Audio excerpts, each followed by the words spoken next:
नमस्कार जय Jagannath welcome to back my YouTube channel मु तपु वेलकम करुँची मोर आज न्यू फ्रेश ब्लॉग को। आज मु कंचा आंबरे गोटे नुआ रेसिपी आपण समस्त सहित शेयर करी।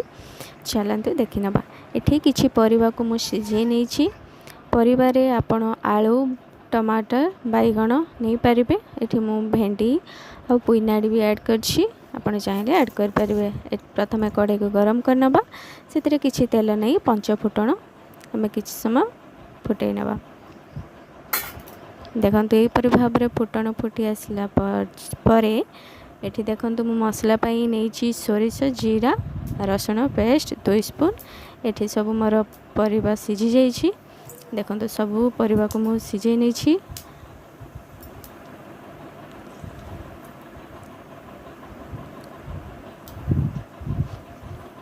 फुटण फुटी आसला पर से आम मसला ऐड करदे।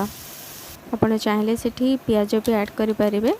मु पियाज ऐड करनी। एठी मु रेड चिली पाउडर 1 स्पून नहीं।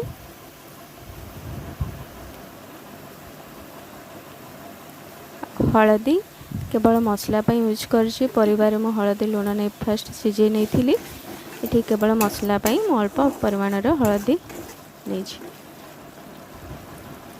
लुण जेहेतु परिवार अधिका दे देथिली से मु लुण ऐड करबिनी। केवल हलदी और रेड चिली पाउडर रे मसला आम कषि नहीं।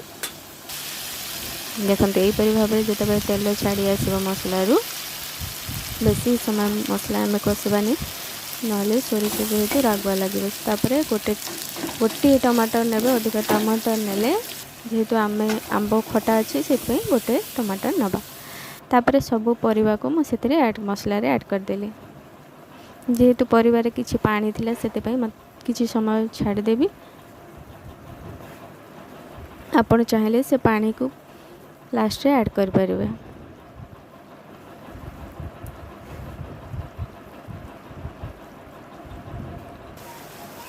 देखंतु एहीपरि भाव में जितेबाला सब पानी मरी जीवो तापर सब परिबा मसला को सहित आम भल भाव में कषि नवा।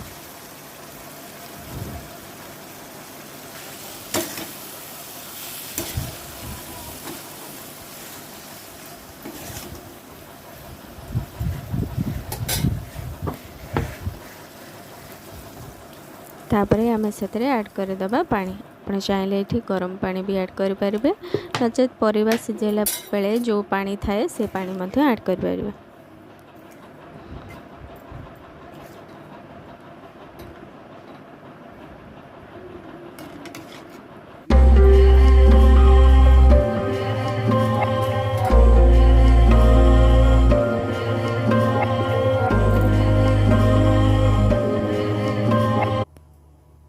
तापर लास्ट ऐड करदे आम आंब को मो परिबा सहित सब सिझे नहीं थी। जेहेतु आंब फेंटी जाए बेस अधिका सिझेले से आंब को काढ़ी देती।